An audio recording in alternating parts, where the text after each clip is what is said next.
So here we are. Here we are to have some fun with this pointy ornament. This is going to be really quick and dirty. I'm not doing the whole thing. I'm just going to show you how to do one of these points and what I do. So just like everything I do, chop off. I'm going to take this and there's no way I'm going back about 2 stitches. There's no way to get this end stitch to be pointy. So we're going to just cut right up and get rid of all the detritus in there. You need as much of that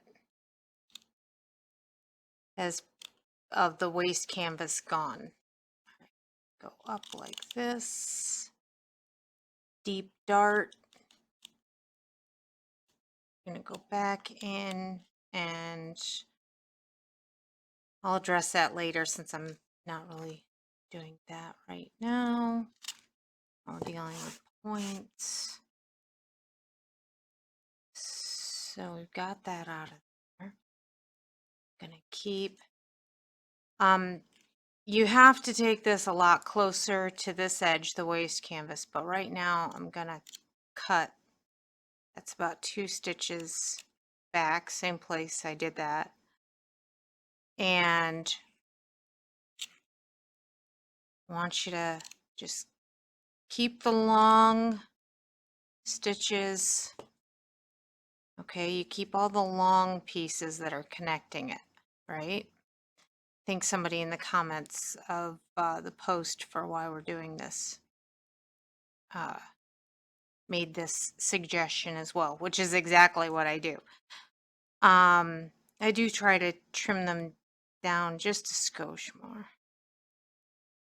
This area needs to be thin because you're going to turn it under. So I do a very hard cut right to the back like that. Okay, this is my mini iron board that I have that it was an old board that I just put a piece of covering over. And you're going to roll all of this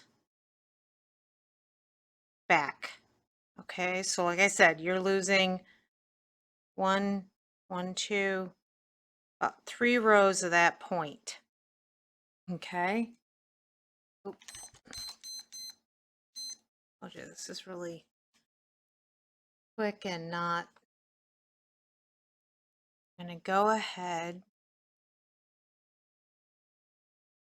and I'm going to lay this over while I'm waiting for my iron to heat up because, yeah, this is really on the fly. So that's all nice and pinched down. I have to put my cut in at that corner. I go right up to, I'm not going to cut this last stitch right now, but I will when I go to do this officially. Roll this out of the way while I'm working in this area to show you this. Okay. So take this, I'm going to really lay that down. Of course, I can't get it to steam. Okay.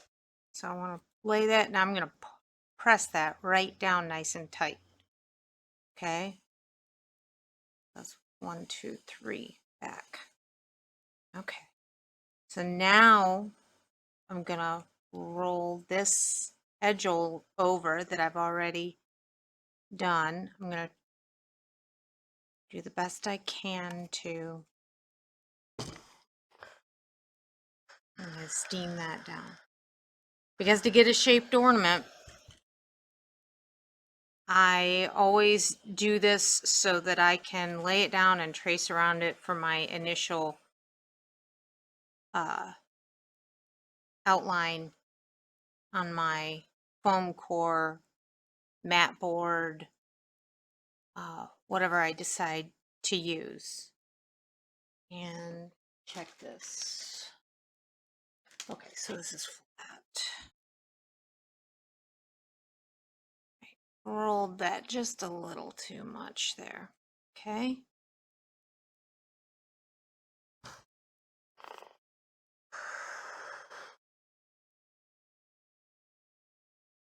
Okay. Now I want you to kind of pinch it down with your fingers while it's still steamy. Okay.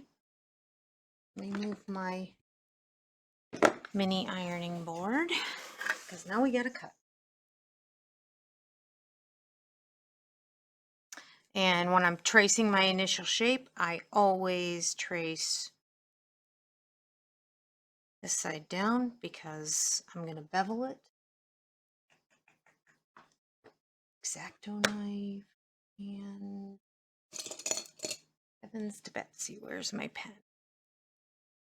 So I do the initial, right? Because I'm going to go all the way around it and then I'm going to go in just a little bit to account for the foam core being beveled on the other side. But if you're using mat board, you're going to come just inside, you know, because you want to roll it over enough, but you only give allowances when you have puff. Okay. I'm going to mark where the end is. Okay. So this is what our end is going to look like, right? So now, because this is foam core, I'm going to follow this, right? And the reason I like doing this is because afterwards I can open up all the pressed areas and lay it in there after I get it cut or, you know, drawn out and then cut. And I can look and I can see if I have enough room and I can kind of pull things over and see if it's actually going to fit inside. Mat board, I still bevel the front edge if I do mat board on here, but I don't like to do mat board for ornaments if I can help it. One of the things that you can do, and this is the reason why I don't like it, explain it right now before I get into all this, is that sometimes because the seams are, the waste canvas makes it higher than this area where there is no waste canvas. So once you get the waste canvas wrapped around your mat board and you put it on, because I always put a little glue on the backside of everything, because then as I'm sewing the edges, I don't have to pin it all together. I can just put a bead of hot glue on the board, smack them together, which you've seen in my other videos, and I don't have to worry about it. So we're going to cut this out. So wait, so what I do is if I'm using mat board, I'll take a small piece of mat board that fits in the center, just to, you know, right kind of down the middle of this one. So that, and I do this on coasters too. And then after I glue the two pieces, the front and the back together by just putting a bead of glue down it, put the needlepoint side down and I press the back down on to the front of it. And here's why. Because then when you turn this side over, the mat board isn't going to go and push back down and leave it deeper in the center. You know, you don't want your edges, your center to dip down in. And that is what happens with mat board. You'll put them together and you'll notice that it becomes concave. And so that's why if you're going to push things together, and you don't use the little spacer of mat board in between the two pieces like this, say these were mat board and you put the little piece of mat board in between, it's a spacer so that the edges the center won't become concave. It just gives that spacer and keeps it all nice and flat looking and even. Okay, so back to what I was doing. Sorry, tangent. So I'm going to cut here and I'm going to cut here. Okay, that. Again, I am not doing all of it, so I'm just making the point. Okay.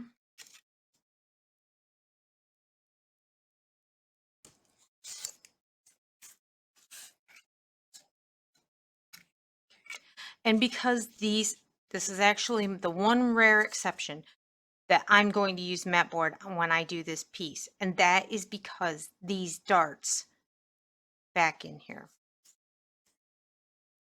Keeping it thin. Okay. Hold on.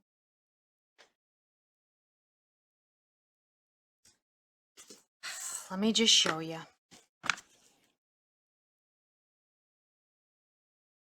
Okay, so I'm going to take my mat board, put it upside down. I'm going to show you both way of how to do the in angle as well. Excuse me. Just ate a gingerbread cookie and it was delicious. But now it's making my voice all grab.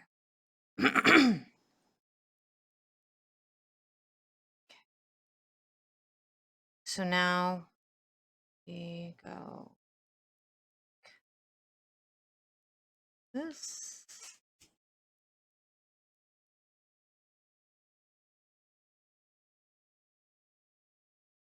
This.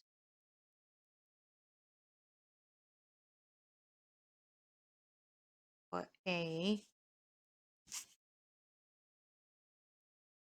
angle like that. Okay. Now I'm not going to bring this all the way out. Okay. And I'm going to blunt end this here as well. Okay. Here are my junky scissors.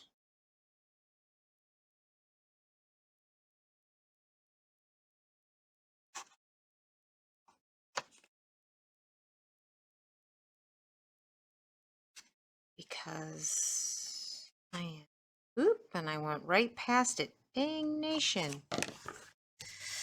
Okay.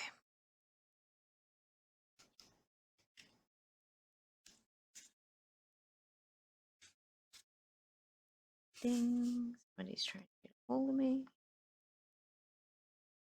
Okay.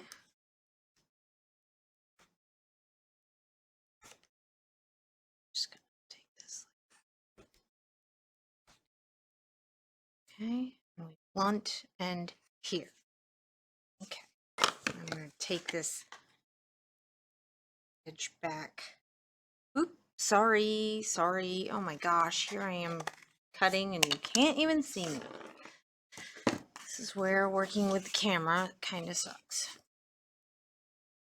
All right. I'll cut this down a little so.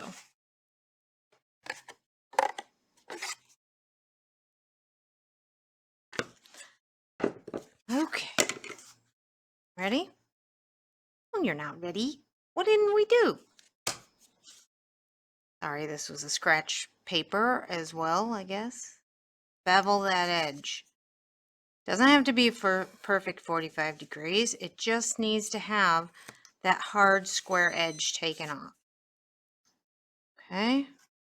I'm going to do it right around. Okay. Okay. So now we're going to slide this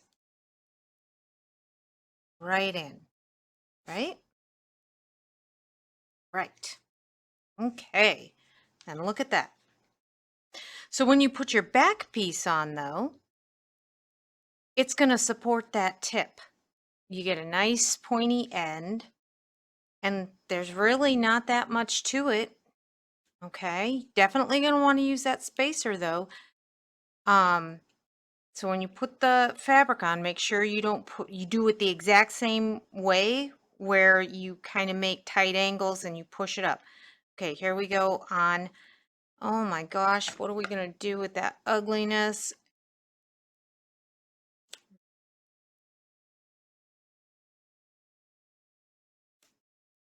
You got to just basically suck it up, cut it. Okay. And what are you going to do here? Put another glue stick in, for heaven's sakes. Wow. Okay. You're not going to like this. A lot of people are probably going to say, oh no, but this is what I do. These are the times where designing things like this are not a good thing. They're very difficult. This all shreds away, and I put just a tiny bit on that front edge. Okay? Pull it, that, and push your finger right up on it. Okay? Get that. Of course, that edge I didn't do far enough over here. Okay?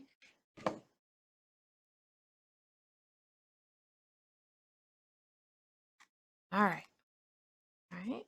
Yeah. And do a little bit right there. I'm going to push, push, push, push, push, and push that back just like in the candy cane ornament. You want as few stitches there visible, and I can see I have to cut one more.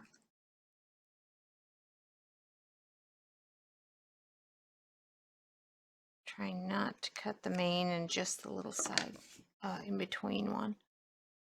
Put another very tiny, just basically reheating what I put there. Pushing it up with my pinky and in, just like the candy cane video. Okay? Your cording, you'll now be able to come up in and just cover up that little bit right there. Your stitches are still viable to be able to sew up in there and get it pushed up in nice and tight and snug. So again, when you see this, I'm going to show you what I'm talking about, is that that's not too bad. I could probably get this little bit here. I would push this under. Maybe give it a little scudge of glue right there. All right. If you don't want to do glue, I want you to take a needle and thread and go back and forth behind it and loop over the top and kind of cinch them in and down. Okay, I get you're gonna take,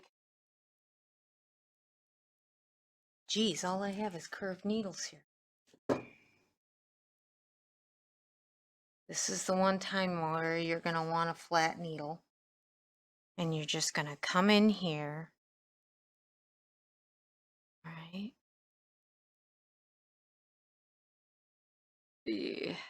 I know I can get it through one of these. Even if it's, okay, waist canvas to waist canvas with your needle and thread. I do it with regular thread and do it with probably the pale pink. And just go around and around. Definitely use a thinner one, straight needle than a needlepoint needle. Come around and just cinch that right in. Okay. And that's basically it. That's how you're going to do this. One of the things that I do use is I use a piece of, hold on, let me grab one. So this is 65% wool, what, 35 polyester. It's a blend. And sometimes on things like this, just to give it just a tiny bit of raise, I will put this in between. I definitely will put this on the fabric, under the fabric on the back, just to give it a little bit of polish, for lack of a better word, maybe.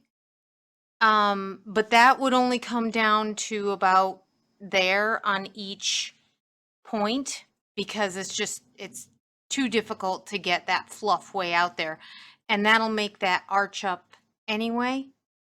So you don't have to worry about that. But the key is to use something thinner for your inside, even though I personally, after doing this, I'm gonna hit it with the foam core, to be honest. And same with this. You just nub it off at the end, and you just don't put it all the way to the point, because if you put it all the way to the point, what can happen is it just won't fold down far enough, and you'll have to actually fold it back about here. So I'll probably, I don't know, I might have to play with that. I'm undecided, obviously, because this shape, anytime you have this many darts in, this angle is terrible. When you're stitching it, consider putting a couple stitches out instead of going all the way in. If you're going to finish it yourself. Of course, if you're not going to finish it yourself and you're sending it to someone like me, expect me to go, no, when I don't see the stitches. No, I'm just kidding. We just make it work. That's how we are. All right. Good luck. Have so much fun with the points. And I would do this for a stocking topper. Sorry. Side note, stocking topper, same way. I use interfacing on both sides, like when you do the eyeglass cases, and then just line it. And I only put the lining, I make the lining like a V that comes down, so that you don't need to go out to all the points with a lining. But that's for a different time. Good luck facing the point challenge.